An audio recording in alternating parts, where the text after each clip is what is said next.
Dude, Mission Impossible. I like this movie. I'm a big Tom Cruise fan. Mission Impossible was great. This is 7? 6 or 7 in the 6. series? 6. Mission Impossible 6. I've been trying to convince him to do Mission Impossible, like dance with me at our wedding, but he's not agreeing to do it. So try to convince him in the comments, please. Yeah, I'm a Mission Impossible fan, but I don't know about dancing to the theme song at my wedding.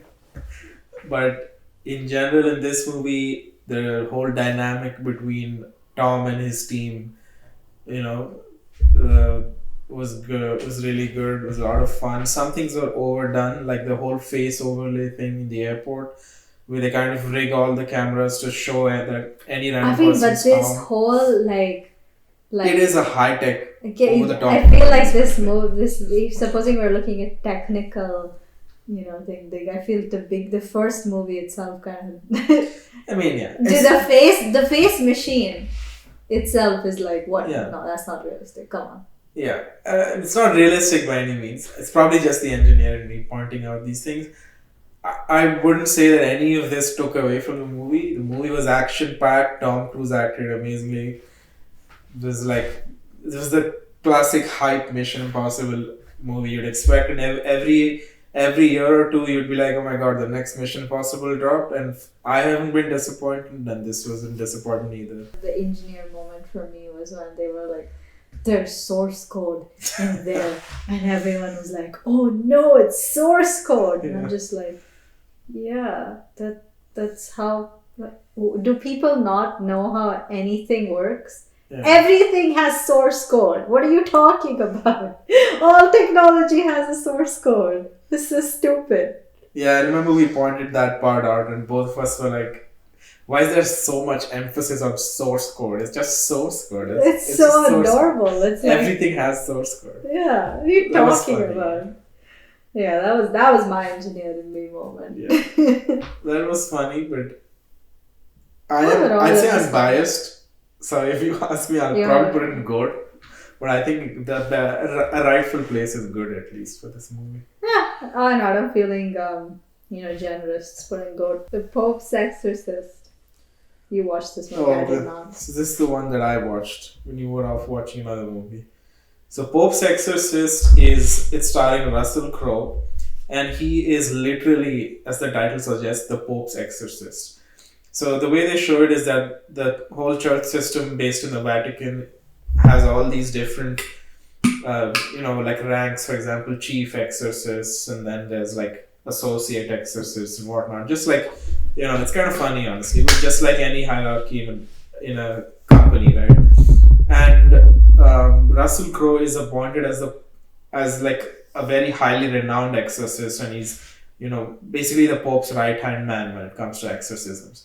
And there's this family that's moved into a house, and then Russell Crowe is called because there's creepy stuff going on, the usual.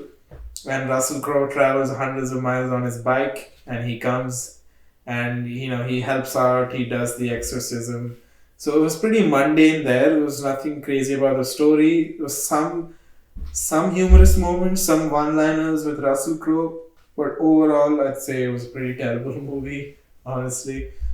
There was no twist. There was nothing that you'd be like, oh my god, it was literally the usual bad thing happened, exorcist summoned, exorcist does a hoo-ha, and the bad thing disappears. That was all it was. So I think I'll put it in no. Yeah.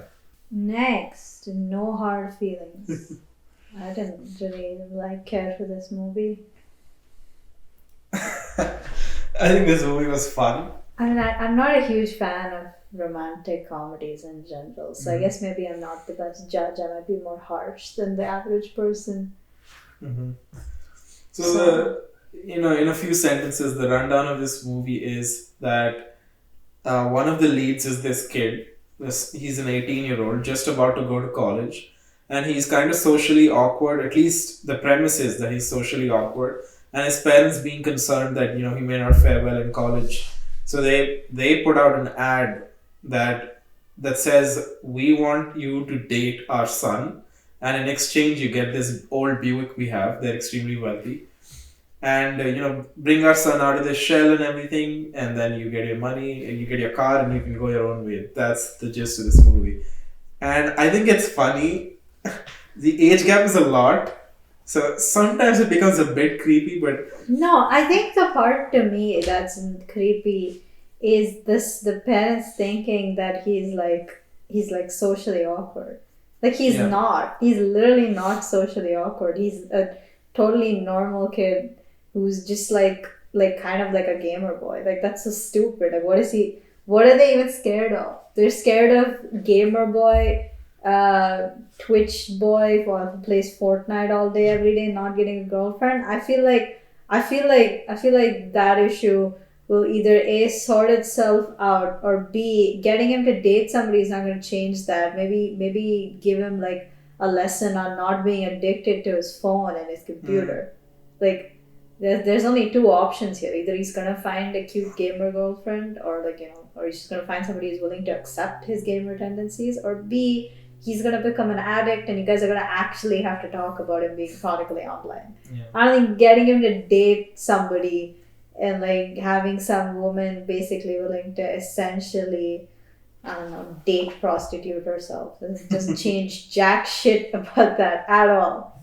So I don't even get the premise. Like it's already a failure to me. The premise is indeed off. They kind of fail to have any consistency in this guy's character. Yeah, Right, he's this- awkward only when the Yeah. the like story wants him to be. I think the comedy was fine, and I mean Jennifer Lawrence looked amazing. So that's why I think I had fun in this movie, but I'd still put it in like meh maybe. It's, wasn't great. I'm gonna go with no on this one. We can go with no. Dream scenario! Another Nick Cage movie. Yay! I love Nick Cage. Dream Scenario was a very unique movie, I'd say.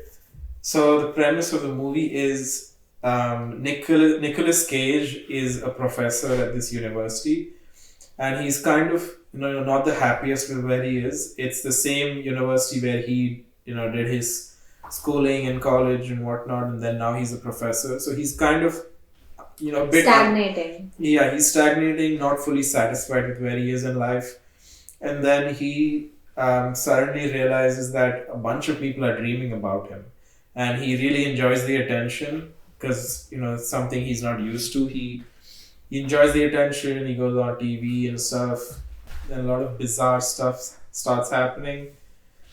His friends and family start seeing him in dreams, and the dreams get wild and crazy. Yeah, but I think I enjoyed this movie, but the ending kind of it wasn't bad, but it kind of poked a hole in the logic of the movie for me. I like this movie. I think it's like there's a lot of this film that has that you can draw parallels to his like state of mind for it's about this man who's like extremely dissatisfied, and he feels very emasculated basically throughout the movie, and that plays into the film's story itself, right? About how he's like just a passerby in most of these dreams, like he doesn't do anything. And I think the thing that really bothered me is that I think about like halfway through this film, I feel like the trailer kind of was just basically what happened in the movie. So that like bothered me a lot. Like the trailer, I feel like gave away a lot of the beginning part of the story, and it's kind of frustrating because I just feel like I'm watching a rehash of the trailer again. So it's kind of weird in that sense. But other than that, I think it's very well paced. I like the ending. It's an interesting. I don't want to spoil it for you guys, but the ending sort of kind of plays back into like a lot of the beginning of the film, and it's a very melancholic ending. It's just an unfortunate situation, and it's taken very realistically actually. Like it's a lot of it kind of plays into like meme culture and becoming like an unfortunate representation of like some emotion or some feeling, and there's nothing you can do about it. It's just incidental fame. It's not something you expected.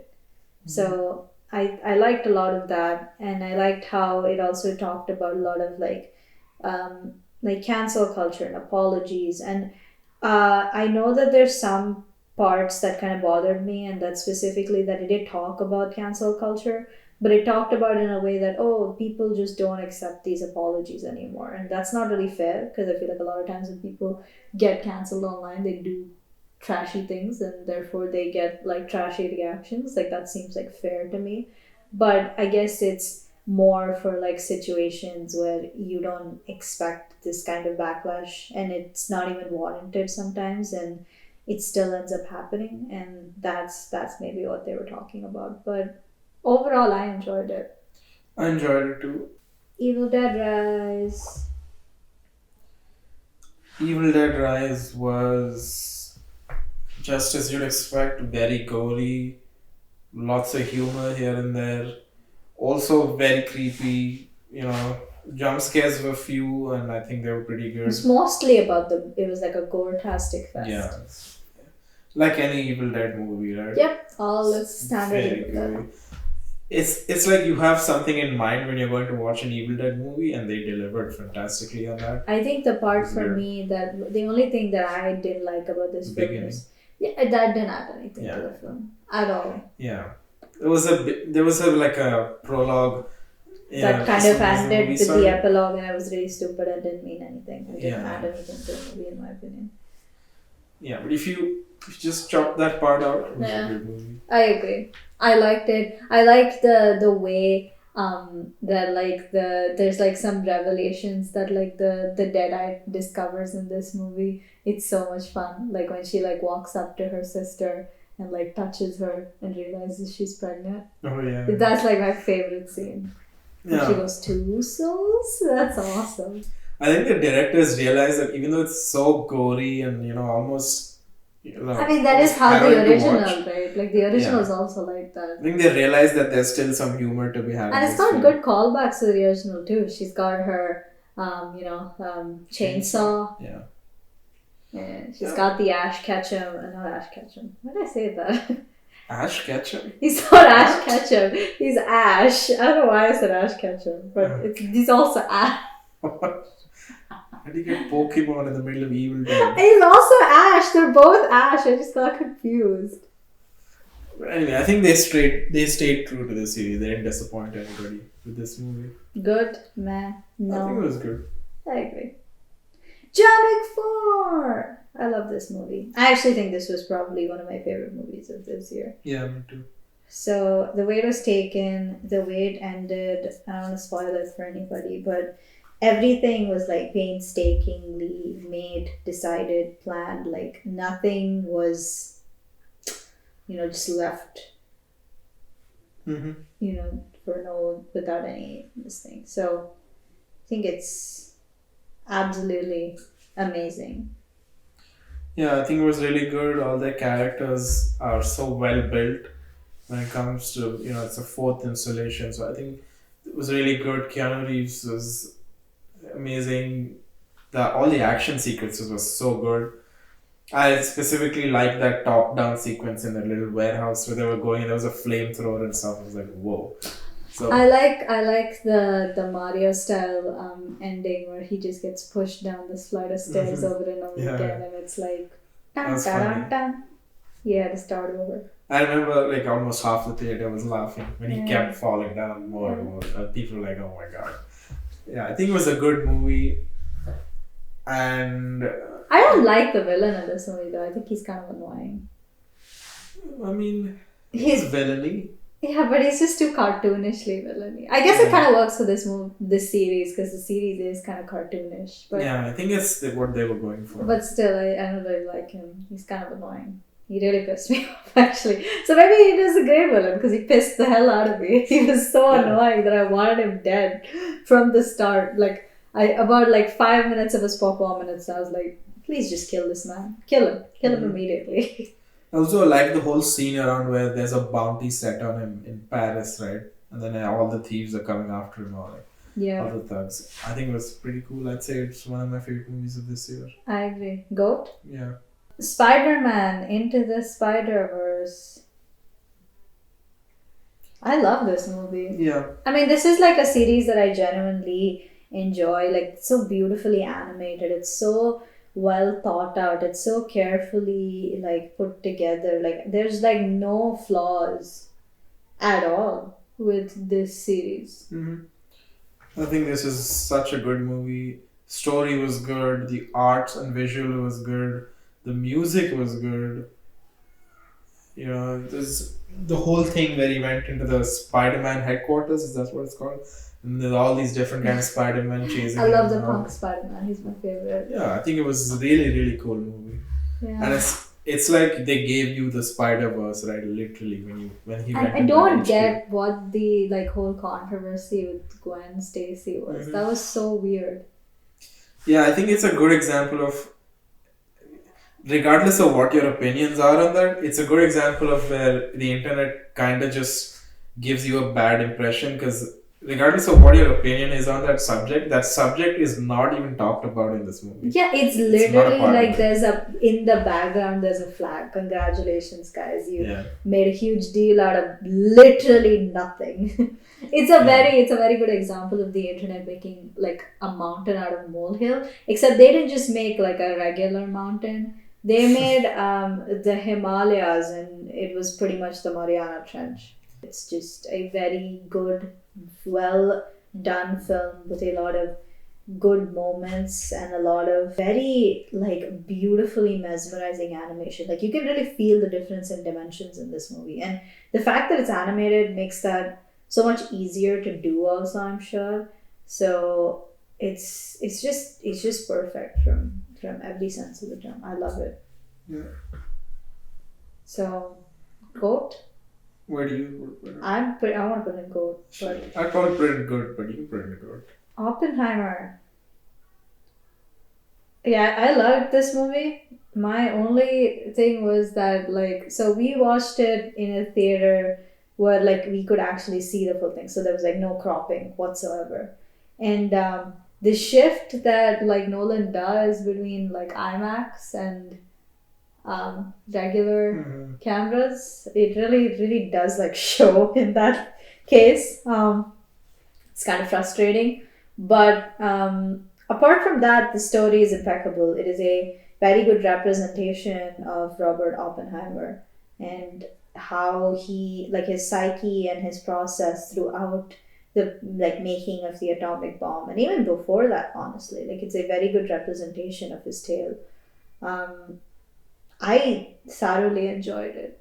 Yeah, I enjoyed it too, and yeah, I think the story was obviously something everybody should know about, and the way Cillian Murphy, plays the character of Robert Oppenheimer is like you're almost thrown into the movie yourself. It's very engaging. The scenes are like really gripping. You kind of feel the guilt and horror and then they he felt. switched Right? to the IMAX camera. For me personally, it doesn't really bother me.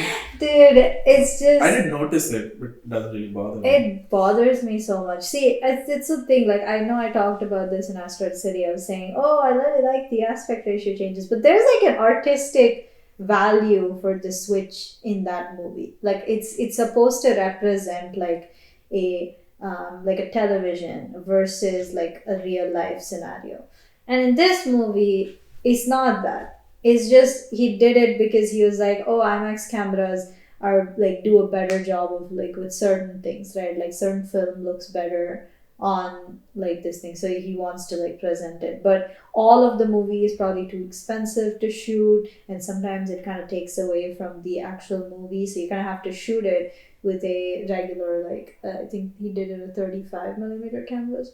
So it's just kind of like it's just, I know why he changed. He changed because he wanted the shot to look better, and there's no like intrinsic value outside of just his convenience and maybe like money. So that's why it bothers me so much.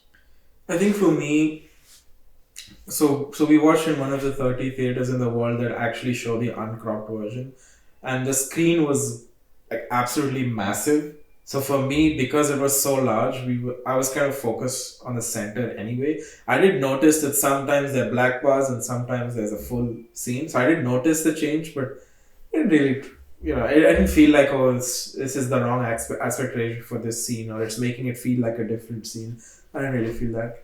But yeah, for that said, I don't have an answer for why you have to do this. Like, why does it have to keep switching? It's kind of distracting. He does have to keep switching, like what I was telling you, because like the money, also like the quality. There's like a lot of things that go into like deciding, right? And especially because he's shooting these on film cameras, so it's far more like difficult to do compared to just shooting it on a digital camera. With the digital camera, switching aspect ratios is easy, but with film, it's physically you have to have two separate cameras. Yeah, so it wasn't a deal breaker for me, but I could see how it is for somebody. Like the literal screen space is, change in shape. So I can see how it's distracting. Yeah. For me, I think I can put it in quote, but I just want to point out that I like Killers of the Flower Moon way more than this. So you want to put in good? I mean, I think it's fair. It's only fair to put it in good because Barbie is also in good, and I think they're now gonna be like inextricably linked together forever. So yeah, I think it been good. It was a good movie, but definitely it wasn't the best this year. Priscilla. I love Priscilla, especially after watching Elvis. I love Priscilla. So who is Priscilla? Priscilla is Elvis Presley's wife, and the mother of their child.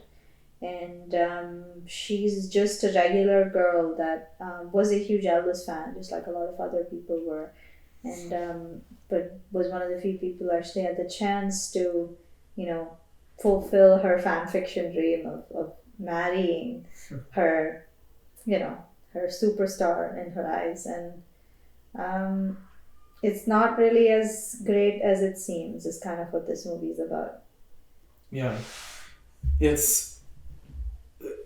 For me, I was not aware of the way Elvis quoted Priscilla. I mean, I knew they were a very creepy couple to begin with, because if you hear the age difference, you're already like, oh no, something's wrong here. I mean, I was aware actually of the age difference, but I didn't know how willingly her parents let it happen. Yeah, they were just like, first class tickets. Go ahead, get groomed. Why not? Yeah, so there was a lot of bizarre stuff in this, a lot of grooming, and you can't blame the writers, of course, because it's a true story.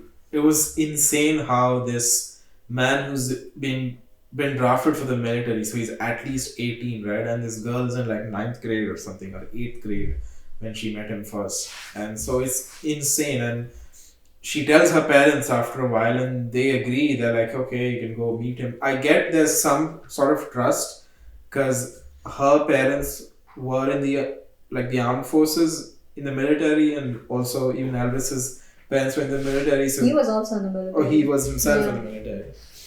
So they like spoke to each other, and like, but it was like, I know it was a different time period, not too long ago, but I know it was a different time period. But man, there was a lot of grooming in this movie. Yeah. But I think the part that like to me is like interesting is like compare it to like the Elvis movie. And like see how different it is, right? Mm-hmm. Like the Elvis movie is so colorful and kind of like glamorized, whereas this movie is taken very muted and kind of calm. And I mean, I love like Sofia Coppola's like direction in general. So this was like a very interesting like way to show that, and I liked how like normal and muted and very realistically things are taken, because it's like such a stark difference for me, because I've seen the Elvis biopic, and in comparison this one is so amazing. Like I mean I don't know if you like the Elvis one. I think this is like miles ahead of that movie. No, I wouldn't say it's miles ahead. I like the Elvis one, but I'd say that they both did a good job. In the sense that the Elvis movie really shows all the glam and fame, glitz and the glam, which is what Elvis's life was, right? Which is the things he sees. But in Priscilla, for example, when Elvis sees goes the backstage of that. Yeah, for example, when Elvis goes on tours and stuff in the movie, they just say, okay, Elvis is away, and then they continue to show Priscilla's life. So they show like Priscilla's life was much more tame, the problems she faced and the people she was talking to, the people in her life and not Elvis's life. So it's obviously much more muted. Yeah, a depressing, sad watch, but it's so well taken, and I really felt a lot after watching this movie. So I think it's extremely good. I don't know if it's a GOAT movie, but very good for sure. Yeah, for me it was good too. So I'm from the way it sounds, I'm much more sure that it's good and not good for me. But it sounds like you're torn. Oh, we can put it in good. Um, Good. this shouldn't classify as film. Now that we have a bunch of movies in good, now you have something to tip the scales and balance everything. Dude, should Transformers, Beast Wars, whatever, Rise of the Beast. Beastie Boys, I don't even remember the stupid ass title of this movie, should even be classified as film. It's literally copy paste. Yeah. I warned this guy. Because I watched last night. I watched that garbage trash movie, and I remember being so upset after watching that movie. Like, I was in a bad mood, like genuinely terrible mood after watching that movie. I felt like garbage. I felt like, why are we still letting Michael Bay make anything? That was the stage I was at after watching that film. So I was like, I'm not watching any more Transformers movies. So I haven't watched a Transformers movie since then. Mm-hmm. And this Mahan decided that he wanted to watch Transformers: The Rise of Beasts. Yeah. And we went and saw it. So there was more than one thing that had me build a lot of hype. I'm not even going to tell you guys the story because it's literally go watch Transformers. You got the story. Big robots fight evil alien. That is the story as usual, every time, always, forever. So I had always enjoyed Transformers as a child, and I watched a bunch of movies. Yeah, dude, I also liked Transformers as a child, but that the animated show is actually good, and I felt bad when I watched it like recently, like I mean, like on Octopus Prime Ties and stuff. It was so depressing. And this movie, I fell asleep actually. Okay, so what I was saying was I always enjoyed Transformers as a child, and I watched a bunch of those movies, and I had a lot of fun. And then before Rise of the Beast, I missed a couple of movies, so I didn't know that they're always like reskinned movies, like a different theme, but it's the same story. And then I also watched a bunch of these Instagram reels that had me hyped up with the Michael Bay outro and Linkin Park music blaring in the background. So I was like really pumped, like a little kid for this movie, really happy. And then I went and got thoroughly disappointed because it was the same story. They're always chasing an artifact, and except this time it's like one time it's robots, then it's Decepticons has a dinosaurs, box, then and it's then fucking someone else has a box, and then some other guy has a box, and then why do they all have giant lasers shooting from them? Yeah, that's every movie. Every movie ends with a giant laser shooting into the sky. Yeah. Why? Yeah, this was a sleeper for me. No, I don't even want to discuss it. It goes directly in the bottom. Another fuck this movie. Why did we put these two together? They're both awful. Flash. Jesus. Flash. There's a lot of CGI in this movie. It was all CGI. They had a CGI asshole, and then they had the other CGI asshole, if supposing they don't filming this CGI asshole. Both the Flashes are terrible. I hate them both. I think if they toned down the CGI stuff a bit, it would have been a decent movie. It looked like a PS4 game. Like I was like, damn, did the Flash move like mobile games looking mad lit? That's what it felt like when I watched this. But I think the humor was good. We were so angry we forgot to talk about what this movie is about. You go ahead. Should I? Go for it. It's just Flash runs and he goes back in time because he runs so fast. But then it turns out that he can just run so fast that he goes into some dimension and he can like go to any point in time as opposed to him just being running fast. But that's so weird because I thought he just runs fast like in Justice League and goes back in time, but I don't know what happens. And then he meets the younger Flash, and then they become spaghetti loop time dimension, and then somehow he gets back to his universe. The end. Yeah, you forgot the main thing though. The main thing was that his dad is in prison for killing his mom, and he's trying to figure out, right? And he doesn't believe his dad's guilty. So he's trying And to the help only his thing I dad. remember from that movie is when Batman drops the spaghetti. The spaghetti? Like he drops spaghetti on the floor and he's like, "This is time. It's a Oh, spaghetti." that. That's all I remember. Yeah, so but the main part is that his dad is in prison for killing his mother, and the CCTV footage shows that there was nobody else around, so everyone presumes the dad was guilty and they throw him in jail. But I think my brain became spaghetti after watching this movie. 'Cause I felt like the only thing I remembered was time spaghetti. it wasn't that bad actually. No, But- it was that But bad. Little Flash, obviously, he knows that his dad was innocent. So he tries to prove, and there's a lot of convoluted stuff that happens, and at the end, through some CCTV footage, he figures out that, yeah, his dad is innocent, and he proves that. So a lot of CGI, and there's a lot of over-dramatic stuff that kind of ruins it, but I think the basic story is not bad, and the humor is good. So I would say it's meh, at least. No, I hated this movie. It didn't make any sense. It doesn't work with there's so many like plot holes if supposing you look at the previous like stuff. The fact that they had a fake version of them every yeah. time, That it was bad. so bad. Like it completely distracted from the rest of the movie. And they almost murdered like the Flash like a few times in this film too. Yeah, I agree. That was a big letdown. So a large part of the movie has two Flashes, Flash and his past self. And for some reason, one of the Flashes is always a CGI Flash. And you can clearly make out on his face that it's just CGI, it's fake. I don't know why they did that. I feel like playing double roles has been a very, old trick. So I don't know why they didn't just do that. And I remembered his name. It's Urza Miller. Well, Urza Miller, whatever you think about them, that doesn't change the fact that this movie is garbage. And I'm just kind of pissed that the only reason this movie made any money, I think, is because of all the controversy around Urza Miller. Mm-hmm. I think it was meh for me. Dumpster fire. I would put it in a tier below it, but somehow that doesn't exist, so it's going there. I think it wasn't that bad. No, Okay. it was horrible. All right. Okay, we're back for day 2 of filming this video because this is going to be 400 hours long.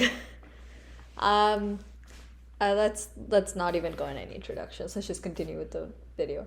Right. So, Dungeons and Dragons is up next. Yeah, I remember this movie and Do I you? really enjoyed it. You watched the trailer like 5 minutes Okay. before me. I watched the trailer and now I remember this. Okay. Yeah, and from what I remember, I really enjoyed it. I had a lot of fun with Chris Pine and Michelle Rodriguez's, humorous dynamic, cracking jokes back and forth. And Michelle Rodriguez was a, violent person, and Chris Pine was like most of the time he was like taken aback, like, oh my god. He's the straight guy. beheaded. Yeah. Yeah. So it was fun, and since you know more about the game Dungeons and Dragons, you should go on whether it's accurate or not. So I think for me, the thing with Dungeons and Dragons, which I think is true, for actually it's true for any movie that's like with this like type of genre. I can't speak today. Dungeons and Dragons doesn't have like a story. Like it's just a role playing game that they have like monsters and they have like characters that you can like build.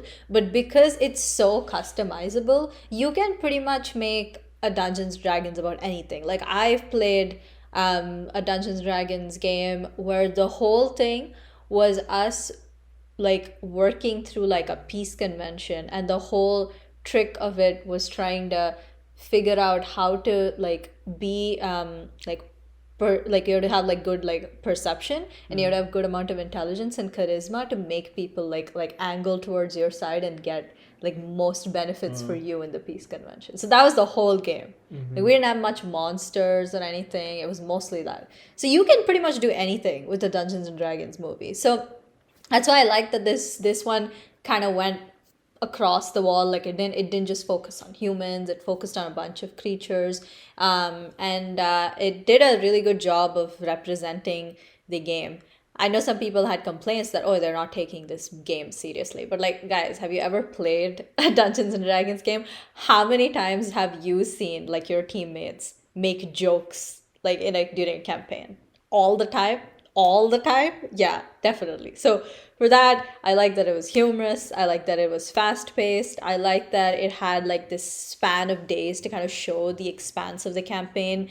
It showed a good amount of monsters. It was in my opinion a very good movie. Like I enjoyed it a lot, especially when I compare it to the last time they tried to make a Dungeons and Dragons movie. That was not I good. haven't watched the last one. I'm guessing it's pretty old, but I like the movie. Yeah, it's like 2003, I think. Oh. So 20 years ago. Yeah. Yeah, but I like the movie. Yeah, it was a lot of fun to go through. Good. Mm-hmm. Right, Divinity. We've talked about this on the podcast before, so I don't think we should get into like a lot of details about it. But I think that from that, I don't think my opinion has changed much since we made that podcast. I think it was an okay movie. I don't think it was like anything great, but I also appreciate the style of the movie. Like I like that it had its own defined, like it knew what it was doing. Yeah. I liked it too, more so because of the potential I see in it, not because it really impressed me. So it's definitely not a no for me, because they were trying to do something which was cool. So I'll probably put it in meh. Yeah, same here. Next is the Holdovers. I very, very much like this movie. Yeah. This movie is amazing. It's brilliant. It is so thoughtfully written, so thoughtfully like acted, and like the atmosphere is like perfect for the time period. It shuffles through grief, it shuffles through mental illness, it shuffles through love, it shuffles through a lot of things, honestly, and it deals with all of them very well. And I mean, I think it is gonna be like my Christmas movie for the year. Like it's absolutely amazing. Yeah. This was a great movie, and essentially the gist of it is there's a school where this professor works at, and then it's the winter It's a holidays, right? school. It's not a professor. He's just a teacher. Oh, he's a teacher, yeah. So It's a then boarding come the school, winter yeah. holidays, and a bunch of these students have to stay back. Because their parents basically can't take them for Yeah. the holidays for one reason or another. So they're basically like the holdovers. That's why it's called the holdovers. Yeah, so this teacher and these students stay back for a couple of weeks, and they show Along with how the their with the bonds cook. grow and everything. And along with the cook of the Along with the cook, yeah. yeah. So I think it was a nice, wholesome movie, and there were definitely at least one point that brought a tear to my eye. So a lot of touching moments. I think it was very well done. I think it was beautifully taken. I wouldn't be surprised if this movie won some awards this year. Yeah. So I'd Goat? put in good. I put in GOAT. Goat's fine too. Yeah. The Covenant. Covenant is a movie that Hemu wanted to watch really badly. But it's essentially a film about the Afghanistan war and the effects of like a lot of Afghan people who helped the United States to basically try to eradicate Taliban from Afghanistan, and like how the state of a lot of them was that they were unfortunately left behind in Afghanistan after the US like essentially lost and Taliban took over. Yeah, so it's really well done. And so this one guy who helped them and then was left to dry in Afghanistan. So now he's essentially the enemy of the Taliban too, right? Because he helped the US troops.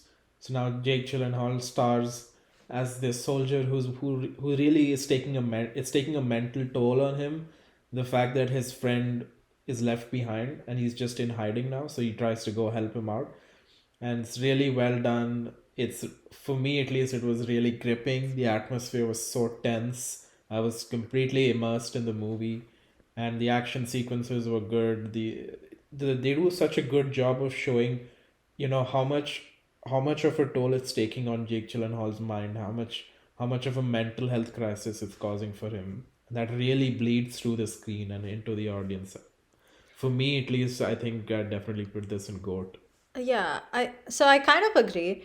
For me, I think that it does a good job of juggling action, because of course it's a war movie, and drama, again, up because it's a war movie. So it does a good job of shuffling those two. I just like when I look at the other documentary style movies that we've discussed so far. I don't know if I consider it as good as those two, because I think while I agree that this is an important topic to discuss, the fact that there are obviously people suffering in this country because of whatever Taliban does. It is unfortunate that these things happen. So I think it's an important topic. I just don't know if I would place it on the level of like Killers of the Flower Moon and Air, because those are significantly better movies to me. So it's kind of up to you. I'm gonna let you decide. So we can these two both we've had like opinions that you think the Holdovers is good and the Covenant is goat. So which do you want to put in good? Which do you want to put in goat? I'll definitely put the Covenant in GOAT. Okay, so then we'll move Holdovers to good. You can keep both there, why not?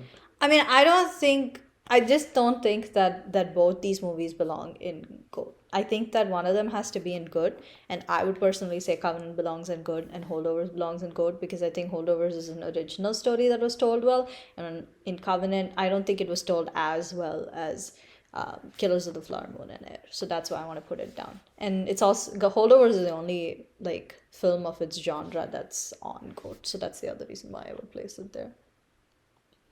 It is the only one of his genre, but yeah, I liked Covenant more. For me, it had much more of an effect on my mind. Like I was so immersed in the movie. All right, I'm gonna put Covenant in good then.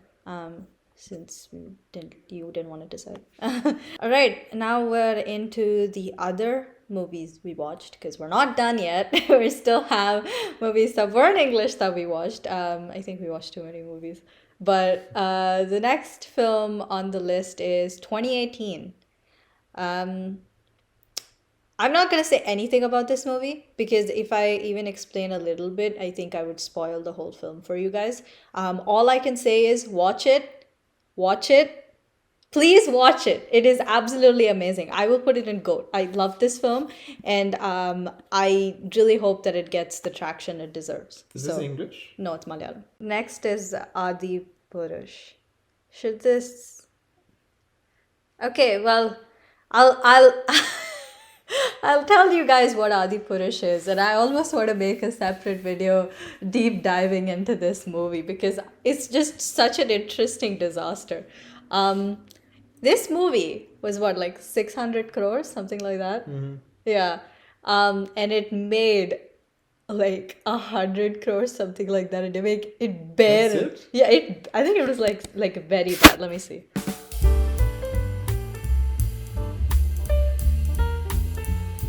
It was 700 crores and it made 450. So it's still better than what I said, but it's still significantly bad. Yeah, This is like 70%. this is like a giant failure. This is not even like a small failure. Yeah. 700 crores, and then it made 450 crores in box office. That is awful. I don't think this should be classified as movies. It's so bad. It's the story of Ramayana, except told from this like alternate world version, like perspective. And like, sure, I don't really care about that. I know a lot of people were insulted by that. They were like, oh, Ravana's not like this, or oh, Rama's not like this, or like, yeah, I get it. I get that like sometimes it's kind of hard to stomach different interpretations of mythological figures, specifically when they're like religions that are like, you know, practiced, unlike like something like Greek mythology, like Percy Jackson. But even if you remove that, this movie is just like on speed, because they went through like I have read the actual like Valmiki Ramayana, and like they covered almost like I don't know, like the entire like section, like 2 sections or something of the book in like barely like 3 hours.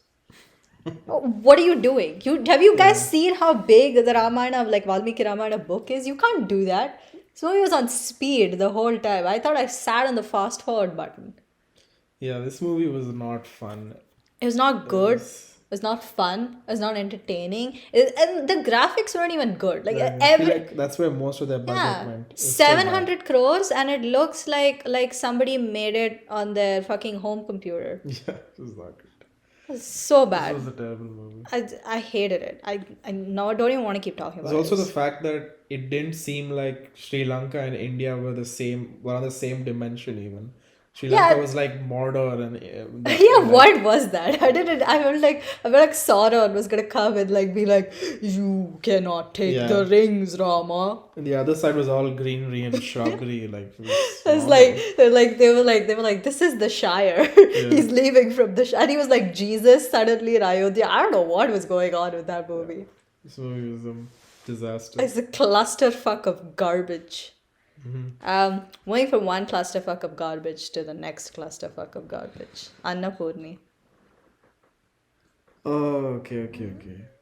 So this movie is about this woman who's from like a Brahmin household from Sri Lanka, and how she wants to become a chef, but her family's not willing to make her a chef because she's like, she has to eat meat and all that stuff that's not acceptable to like higher castes. So yeah, and it's basically her struggle of becoming a chef with all of those problems. I'm kind of disappointed. Yeah, me too. I'm mostly but not surprised because it's Indian cinema. Yeah, I'm mostly disappointed because they had a very unique and a new story to show. And now no one's going to be able to make it well for like years. Yeah. And they had a new and unique story to show, but they squandered it with the usual Indian drama. The whole, wedding stuff, and then, random plot twists that don't make sense. Yeah. They just polluted what was otherwise a very good story. I agree. Nobody really thinks about. I think it's one of those movies where if you cut the fat, it's an interesting concept and it could potentially go somewhere. So like there's like elements that don't make sense in this movie. There's like characters that I don't understand why they're in this film. There's just like a significant number of things that happen in this movie that I don't know why they're in this movie. Like I genuinely don't understand, because you cut that stuff out, you have a short and sweet movie with like a powerful message that also puts across what they're trying to tell to people. Like I don't get why you need all this like garbage inside this movie to make it like 4 hours. It doesn't make sense. Why are all movies 3 hours long nowadays? Like what's the point? I don't get it. Is there like some kind of rule in India now that they can't like screen films unless they're like I don't know 170 minutes long? So stupid. This movie should have been 90 minutes. Story, 90 minutes. No dumpster fire of cinema. This was a dumpster fire. Yeah, I agree. Animal. Oh, no. This is so funny. This is the funniest movie. This movie made me laugh at the sheer incompetence on display. This was like 5 movies in one. And none of the stories were interesting. Yeah. All uninteresting trash stories. Yeah. I mean, I was personally... You want to tell everyone what this movie is about though first? Oh yeah. So do you know what this movie is about? I'll try my best. So the gist of the movie is that there's an alpha male. There's an alpha male. He has daddy issues. I can't take that line only seriously. There's an alpha male. Bro, if supposing your lead is like from like the Fresh and Fit podcast, I think you automatically failed to make a good film. Sorry, I can't even take that line seriously. It's an alpha male who does some shit. Yes, it's an alpha male who has daddy issues, and he finally has this big fight that blows up, and he pretty much leaves the house. Just before leaving, though, he marries the lead supporting actor, Who who's felt an alpha male, what is her name apparently. again? Rashmika Mandana. Yeah. Yeah. So yeah, they get married and then they go live off Geetanjali is her abroad. actual name, but okay. Yeah, so they go live abroad, and then so then they show these things playing out, and the dad falls ill due to some circumstances, and then the lead actor Ranbir Kapoor comes back, and now they show this new family dynamic after a period of being estranged, and then there's a lot of there's some power struggles going on, and it's just a big drama, but there's so much incoherent stuff, and the plot lines don't make sense, and for me personally, even the humor was not my thing, which kind of ruined the movie for me, because even if it's a terrible movie and there's a lot of Yeah, nonsense why was happening, there if it why makes me was laugh, like 97% of the jokes just about Ranbir Kapoor's like underwear not being soft enough for his butt? yeah, it just Like didn't what fly was the with me. point of that? I don't Like know. why were all the jokes is this some I feel like I was watching this movie and the whole time I was like, is this a movie or is this just like the director's like poorly disguised fetish? Because that's what I felt the whole time. Every scene I was like, there's like a scene where he's like randomly holding some woman's foot for like 14 years while he's talking about being an alpha male. Like, what is happening?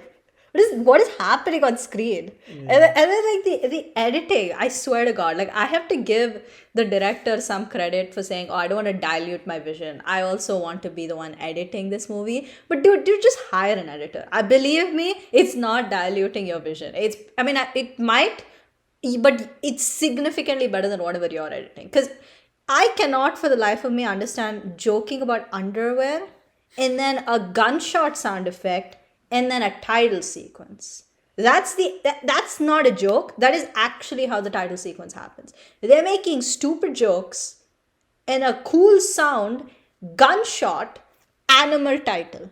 What? Yeah. What is the transition here? What am I supposed to think? What am I supposed to feel? I don't know anything.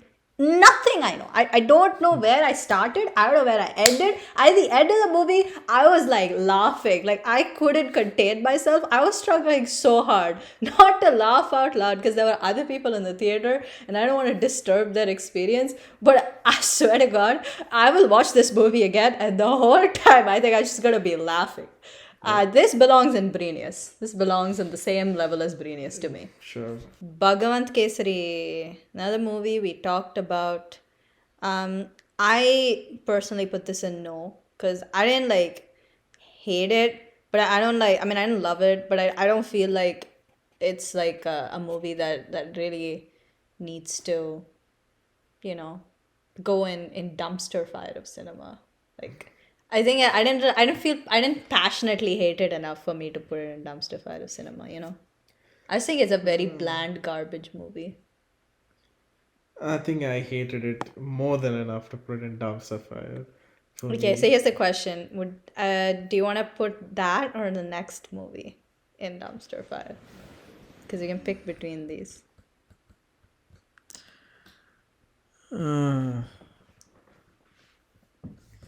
I think I'd put Bhagwanth Kesari in dumpster And you're fire. putting Chandramukhi 2 in no? Yeah, I think so. Wow, that's wild. That's Where a you wild. wouldn't?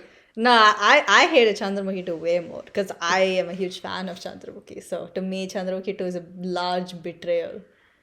Yeah, for me, I mean, it was a terrible movie, but there was some humor in it for me. In Bhagwanth Kesari, Was there was there? nothing. I don't even get the jokes. Half the jokes are just referencing good jokes from the original. I mean, some of it made me laugh. I forgot the lead's name. Who is it? Raghava Lawrence. Yeah, so Raghava Lawrence made me laugh a few times. But Bhagwan Kesari was just him trying to be self-righteous and like it was just not reaching me. It was just I was Sure. just waiting for it to end, There was nothing in it for me. Okay. Well, alright. We'll put it in. We'll put it in dumpster fire of cinema then. Alright. Well, Jailer. Did we talk about this? We didn't talk about Jailer. You can summarize it. So Jailer is the Rajnikant movie of the year, which is gonna become double next year, and it's basically a movie starring superstar Rajnikant as an old jailer who's retired now, and about how his son is killed by like these idol tests, like stealing crooks, and how he goes on this revenge spree to get revenge for his son. Um, I really like this movie, but again, it's because I watched Annate, and I don't even want to talk about that movie anymore. But yeah, after that, Jailer is such a huge step up. I even made a reel like telling people that they should watch this movie because it's really good and it's worth watching. And if anyone felt that they were kind of put off by his previous film, this is not like that. Yeah, I like this movie too. This movie had a lot of good things going for it. A lot of something I'm a fan of in general is gun sequences. All the gun sequences were nice, and then Anirudh Ravichandra's hype music was like so apt. It got me pumped. And then I was like surprised to see the amount of violence in the movie. I thought usually Indian movies don't do that, but I guess things have changed. And I think it works for this movie. In general, the story was good. It's very Breaking Bad inspired. You can tell. What? Like you can tell that Nelson is a huge Breaking Bad and Better Call Saul fan from his other films as well. With this one, it was very, very evident that How so? Like all that, like the whole like sequence, that fight sequence, the big gunshot sequence, all I could think of was Better Call Saul the whole time. Like I felt it was so inspired by that. Oh, I didn't really see that. But I liked the story, except I think it was a bit too long drawn out. The ending, they should have just cut the ending out. Yeah, there was like an extra plot twist at the end that nobody needed. It was just there for a plot twist. And I liked the psychopanatic aid of the villain who was willing to do anything and everything. He was funny. I like the villain. He's my favorite. I think I put it in good. Yeah, I agree. I think good works for Jailer.